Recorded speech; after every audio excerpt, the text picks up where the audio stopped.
माँ भारती को प्रणाम करता हूँ, सबके इस गुरु माता पिता को प्रणाम करता हूँ। बच्चों ने चलने लगता है सभी लोगों को सुबह की राम राम। हमारे जीवन में बड़े बदलाव क्यों नहीं आते? क्योंकि हम परिवर्तित हुए बिना परिवर्तन की चाह रखते हैं, इसलिए हमारे जीवन में बड़े बदलाव नहीं आते। हमेशा एक नारा याद रखिएगा, परिवर्तित हो परिवर्तन करो।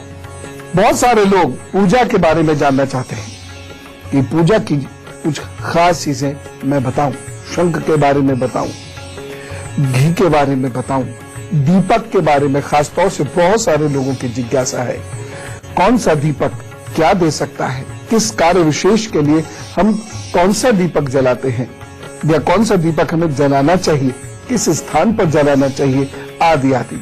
तो चलिए पूजा की कुछ खास और महत्वपूर्ण वस्तुओं की जानकारी मैं आज आपको देता हूं। इसको ध्यान से सुन लीजिएगा, समझ लीजिएगा। फिलहाल मेष, वृषभ और मिथुन राशि का हाल। चलिए बातचीत का सिलसिला शुरू करते हैं दीपक के साथ। आरती कैसे करते हैं, कितने मुख का दीपक कब जलाना है, कहां जलाना है, किस प्रकार से ये दीपक जलाना है, दीपक प्रज्वलित करने का मंत्र क्या है, क्यों दीपक सूर्य और चंद्रमा के लिए आवश्यक है, किस प्रकार के दीपक के सम्मुख बैठकर ध्यान करने से चंद्रमा के दोष दूर होने शुरू हो जाते हैं। और ये जितनी भी बातें मैं आपको बता रहा हूं, अनुभव के आधार पर बता रहा हूं। दीपक का प्रज्वलन हर घर में होता है और ये होना भी चाहिए, ये आवश्यक है। आप किसी भी पंथ को मानते हो, किसी भी रूप में कुछ अग्नि आपके घर में प्रज्वलित अवश्य होनी चाहिए। आप मंत्र से करें, बिना मंत्र से करें, लेकिन अग्नि के संपर्क में घर और मनुष्य जब आते हैं तो वहां पवित्रता आती है। यही कारण है कि अग्नि के समक्ष ली गई शपथ को हम बहुत पवित्र शपथ मान लेते हैं। उसके समक्ष किए गए वायदे को हम अवश्यंभावी मान लेते हैं। ईमानदारी की शपथ अग्नि के समक्ष ली जाती है। हम नियमित रूप से सुबह और शाम दोनों समय घर में दीपक जलाएं तो बहुत अच्छे परिवर्तन होते हैं। दीपक से घर के सूर्य और चंद्रमा की कमजोरियां दूर होती हैं। 5 दीपक प्रज्वलित करके ध्यान करने से व्यक्ति के चंद्रमा की कमजोरियां दूर होती हैं और उसमें आत्मबल आता है, आत्मविश्वास बढ़ता है। दीपावली के पंच पर्व में दीपदान का ज्योतिषीय महत्व भी यही है। जिस घर में पंच दीपक प्रज्वलित होते हैं वह हानिकारक तत्वों और बैक्टीरियाओं से बचता है, लिहाजा रोग भी कम होते हैं। अखंड दीपक के बारे में बहुत लोग पूछते हैं। अखंड दीपक जलाना हठ योग या तपस्या का एक हिस्सा माना जाता है। घर में सुबह शाम दीप जलाना सौभाग्य की निशानी माना जाता है। शास्त्रों के अनुसार जिस घर में सुबह शाम दीप जलता है वहां कभी दुर्भाग्य और दारिद्र्य नहीं आता। शास्त्रों में दीप जलाने का एक विधान है, दीप प्रज्वलित करने का मंत्र है। बिना मंत्र के दीप जलाने को पूर्ण नहीं माना जाता। दीप प्रज्वलन का मंत्र है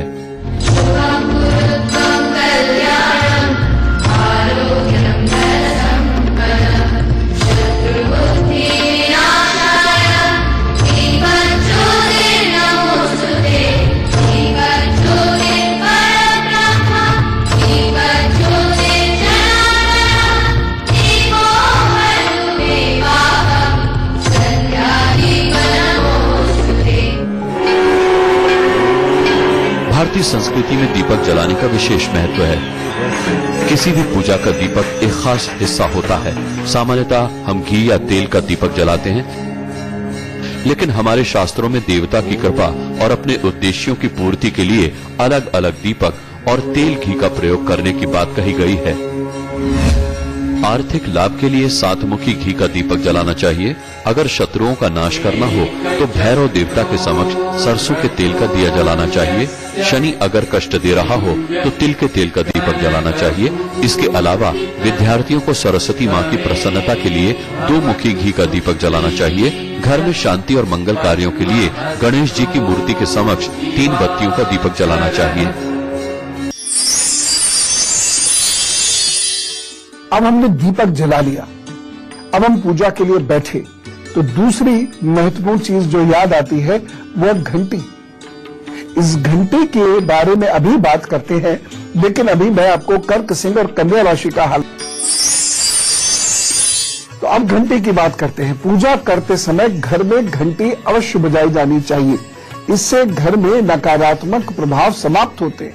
इससे मंगल कार्यों में वृद्धि होती है। मन सुखी महसूस करता है, शांत महसूस करता है। ओम का नाद करते हुए घंटी बजाने से शरीर का बल जागृत होता है, बच्चों का दिमाग बेहतर होता है। खास तौर से कांसे और पीतल की घंटी या घंटा बजाने से तो रोग दूर होते हैं। अगर किसी को प्रसव पीड़ा ज्यादा हो रही है तो उसे मंदिर के तुरंत बजाए गए घंटे का पानी पिलाने से शांति मिलती है, क्योंकि जब घंटे बजते हैं तो उसमें विद्युत तरंगें उत्पन्न होती हैं और उसमें रखे पानी में उन विद्युत तरंगों के गुण आ जाते हैं। भारत ही नहीं बल्कि अफ्रीका और रूस में भी घंटे की बहुत मान्यता है। मॉस्को सेनिवेयर में घंटे की आवाज से तपेदिक रोग ठीक करने के सफल प्रयोग हुए हैं। अफ्रीका में तो घंटे से सांप के विष को ठीक करने का प्रयोग किया गया। घंटे की आवाज मानसिक शांति उत्पन्न करती है। इस ध्वनि को खोजा कैसे गया? ध्यान में गहरे उतरने पर घंटी का माध्यम और विशेष लययुक्त आवाज सुनाई पड़ती है, इसीलिए साधकों ने ऐसी ही आवाज को उत्पन्न किया।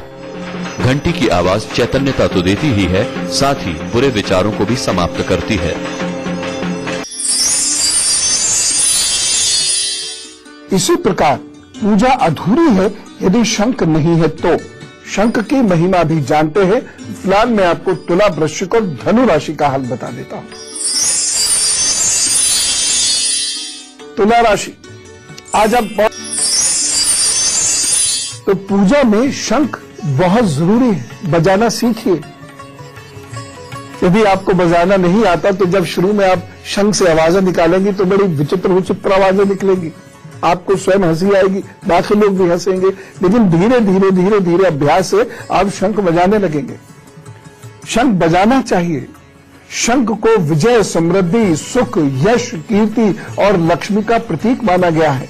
इसका प्रादुर्भाव समुद्र मंथन से हुआ था, जिसके 14 रत्नों में शंख भी एक है। समस्त देवी देवता इसे धारण करते हैं। सामान्यतः 3 प्रकार के शंख होते हैं। दक्षिणावर्ती, जो दक्षिण के हाथ से बजाया जाएगा, मध्यावर्ती शंख और वामावर्ती शंख।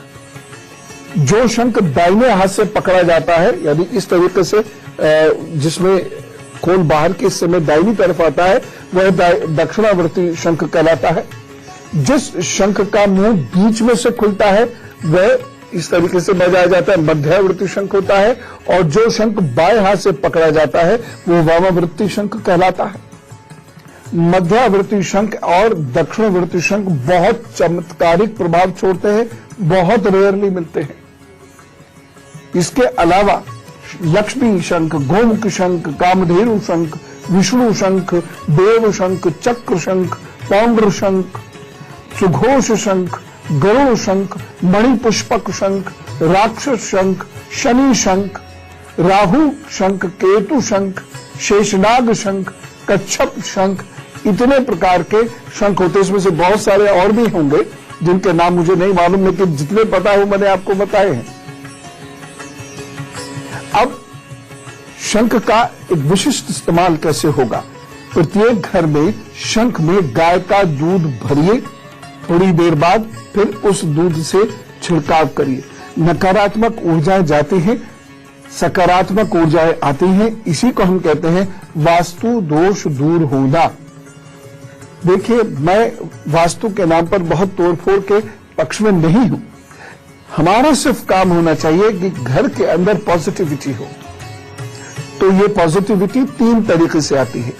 एक तो जब विषाणु गायब होते हैं, यानी घर जो है वो रोगाणुओं से, विषाणुओं से मुक्त होता है। दूसरी चीज, जब घर के लोगों के मन शांत और अच्छे होते हैं और होते हैं तो वह घर पवित्र होने लगता है, बेहतर होने लगता है।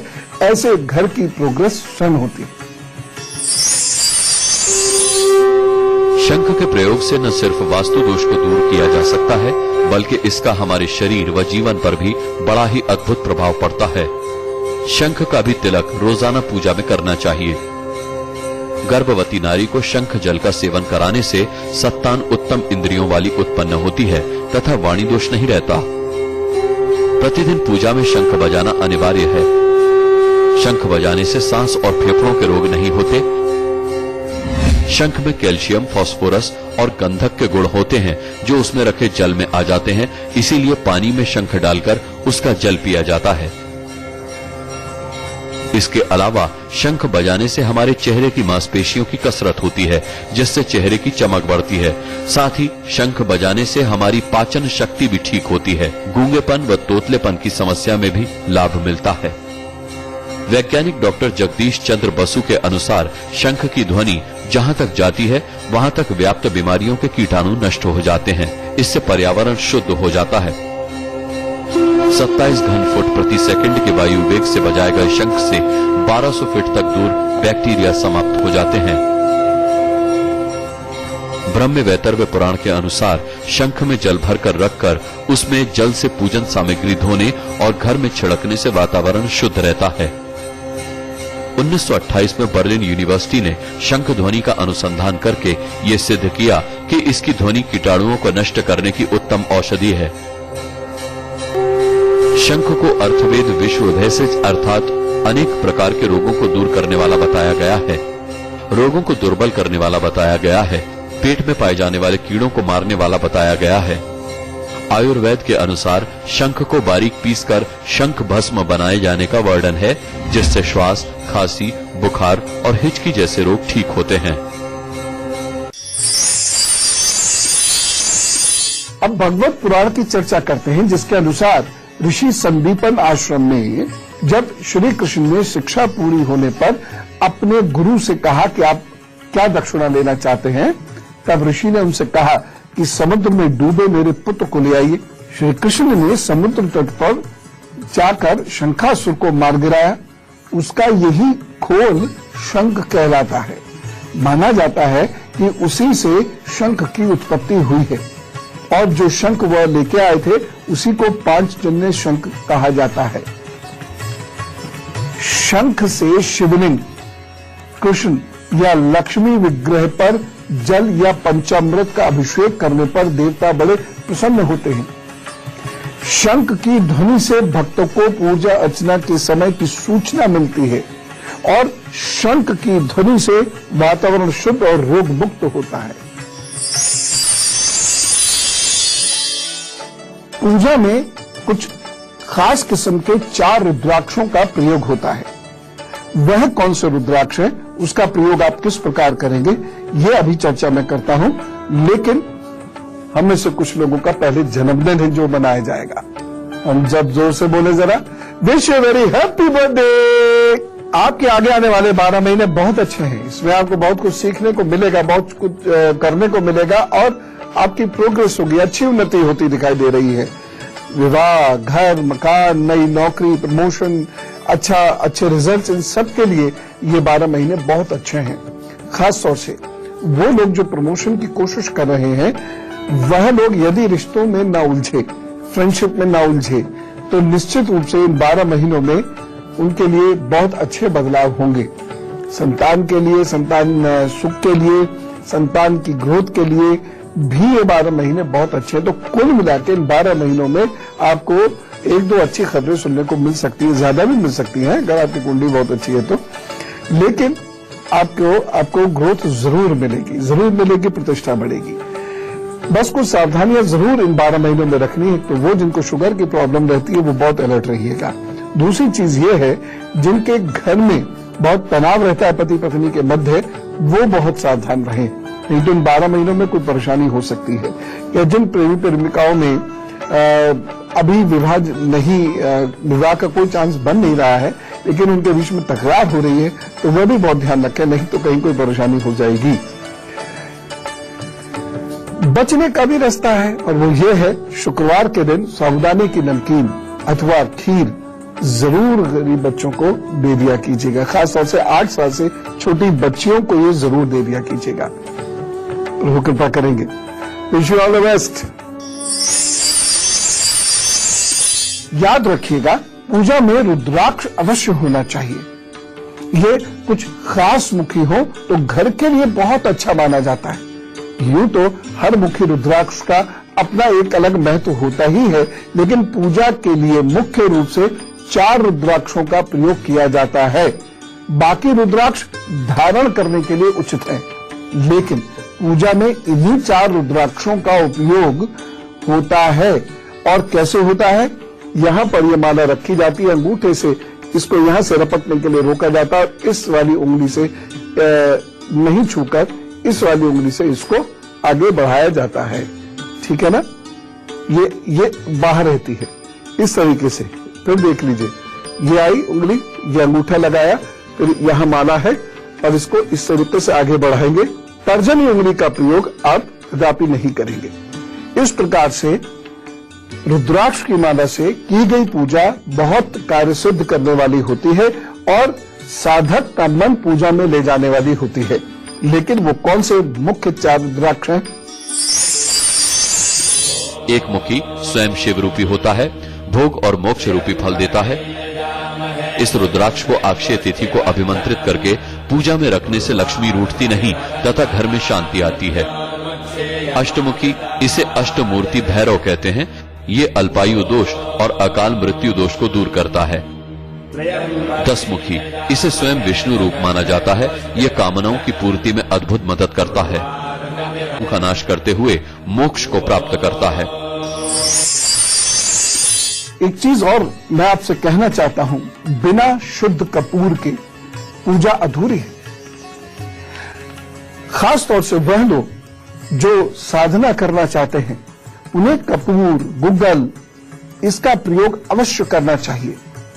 जो लोगों के मन अशांत रहते हैं, उन्हें कपूर, गुग्गल और जटामासी का प्रयोग अवश्य करना चाहिए। इसकी धुनी बहुत लाभदायक सिद्ध होती है।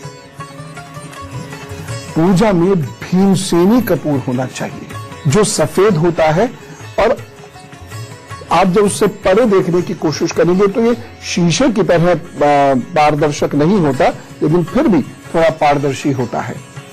ये टुकड़ों के रूप में होता है और इसकी खास विशेषता ये है कि ये पानी में अगर आप इसे डालेंगे तो ये नीचे बैठ जाएगा, इस पर पानी चढ़ता नहीं है।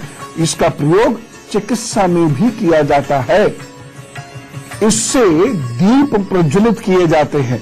इसमें दीप में इसके ऊपर गुग्गल, जटामासी डालकर जब दीप प्रज्वलित किया जाता है तो अद्भुत मानसिक शांति मिलती है। करके देखिए, अभी करके देख लीजिए, आपको समझ में आएगा कि मैं क्या कहना चाह रहा हूं। वैसे भी भगवान गौधृत गुग्गल और कपूर की आरती करने से बड़े प्रसन्न होते हैं और कपूर के कुछ ऐसे वैज्ञानिक गुण भी हैं जो आपसे रोगों को भी दूर रखते हैं। शास्त्रों में माना गया है कि कपूर की आरती करने से पितृदोष का भी नाश होता है। साथ ही ये भी माना जाता है कि रात में सोते वक्त कपूर जलाने से नींद अच्छी आती है और प्रतिदिन सुबह शाम कपूर जलाते रहने से घर में किसी भी प्रकार की दुर्घटना नहीं होती। इसके अलावा कपूर की आरती करने से कई ऐसे लाभ हैं जिन्हें विज्ञान भी स्वीकार करता है। वैज्ञानिक शोधों से यह भी ज्ञात हुआ है कि इसकी सुगंध से जीवाणु, विषाणु आदि बीमारी फैलाने वाले जीव नष्ट हो जाते हैं, जिससे वातावरण शुद्ध हो जाता है तथा बीमारी होने का भय भी नहीं रहता। आयुर्वेद में कपूर का बड़ा महत्व है। कपूर के पेड़ की छाल से बैक्टीरिया और फंगस से निजात मिलती है, दर्द से आराम मिलता है। कपूर कामोत्तेजक का भी काम करता है और मानसिक स्वास्थ्य को बढ़ाता है। कपूर के तेल से खांसी, दमा, हिचकी, लिवर की दिक्कतों और दांत के दर्द का इलाज किया जाता है। इसे मांसपेशियों या नसों का दर्द ठीक करने और डिप्रेशन का इलाज करने के लिए भी इस्तेमाल किया जाता है। तो पूजा में इन वस्तुओं का प्रयोग अवश्य करना चाहिए। इसके बिना पूजा पूर्ण नहीं होती है। इन चीजों का प्रयोग करने के बाद ध्यान में जाने पर, अपने इष्ट को याद करने पर ही पूजा पूर्ण होती है। तो ये चीजें आपको आत्मबल देती हैं, जिससे आप ध्यान कर सके, आपको एकाग्रता प्रदान करती हैं, जिससे आप ध्यान कर सके। और जब आप ध्यान करते हैं, आपकी बुद्धि और विवेक का जागरण होना शुरू होता है, तो आप जीवन के संघर्षों को बहुत अच्छी तरीके से जीते हैं और उसमें विजय प्राप्त करते हैं। पूजा अपने आप में एक पूर्ण विज्ञान है, इसे समझिए और इसमें लगिए, क्योंकि हम जिसके अंश हैं, जिसने हमें सब कुछ दिया है, हम उसे रोजाना सुबह दोपहर शाम रात जितना हो सके धन्यवाद अवश्य करें, और वह भी जल्दबाजी या प्रपंचों के साथ नहीं, ध्यान में बैठकर भाव से भावांजलि दें। चले, खूब मेहनत करिए, खूब हंसिए, लोगों को हंसाइए, अच्छे अच्छे काम कीजिए और मुझे इजाजत दीजिए। राम राम, नमस्कार, भारत माता की जय।